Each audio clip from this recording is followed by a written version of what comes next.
tubahe ikaze ku murongo mugari mutuzo voice record. Uyu mwanya tugiye kurebera hamwe ubuzima n'amateka ya Padiri Alexis Kagame. Padiri Alexis Kagame yavutse mu mwaka w'1912 atabaruka mu mwaka w'1981. Alexis Kagame yari umunyamateka, umwanditsi, umusizi n'umushakashatsi ku muco n'amateka y'u Rwanda.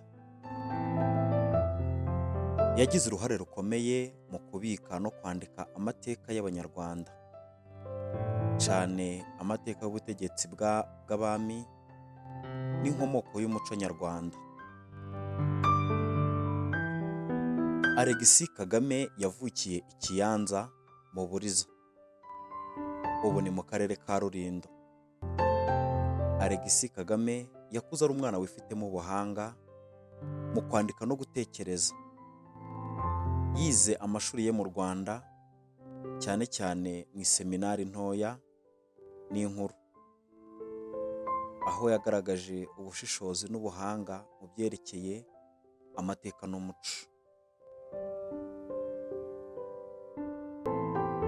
Padiri Alexis Kagame yabaye umupadiri wa Kiliziya Gatolika nyuma yo kwiga mu iseminari. Nyamara uretse umurimo we wo kubwiriza, yagaragaye cyane mu bushakashatsi ku mateka y'u Rwanda.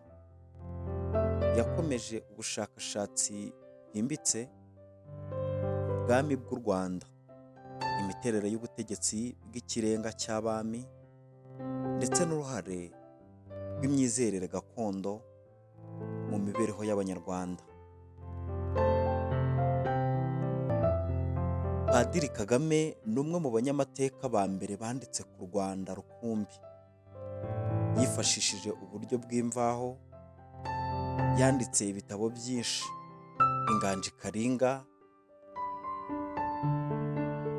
igitabo cy'amateka y'ubwami bw'u Rwanda n'inkomoko y'umuco nyarwanda.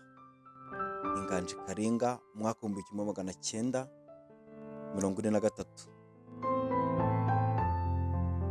Yanditse kandi ibindi bitabo byinshi ku mitekerereze ya muntu, imigani n'imivugo gakondo, ndetse n'amateka y'ubuvanganzo bw'u Rwanda. Yabaye umwe mu bashakashatsi bakomeye ku muco n'amateka y'u Rwanda. Mu mwaka w'1950, Alexis Kagame yabaye umunyafurika wa mbere wagizwe umunyamuryango w'ikigo cy'Ababiligi cy'ubushakashatsi bw'ibihugu byakolonizwaga. Yagize uruhare mu guhuriza hamwe amateka y'u Rwanda yanditswe n'abazungu n'amateka gakondo yavugwaga n'Abanyarwanda ubwabo. Padiri Alexis Kagame yapfuye mu mwaka w'1981 azize indwara y'umutima. Nubwo yitabye Imana, ibikorwa bye bikomeje kugira ingaruka ku bumenyi bw'amateka y'u Rwanda. Ibikorwa bye byafashije Abanyarwanda kumenya amateka yabo n'umuco wabo neza. Padiri Alexis Kagame yari umuhanga udasanzwe, wagize uruhare rukomeye mu gusigasira amateka y'umuco nyarwanda. Ibitekerezo bye n'ibitabo bye bikomeza kwifashishwa n'abashakashatsi, abanyamateka n'abapolitiki mu kumenya no gusobanukirwa neza amateka y'u Rwanda.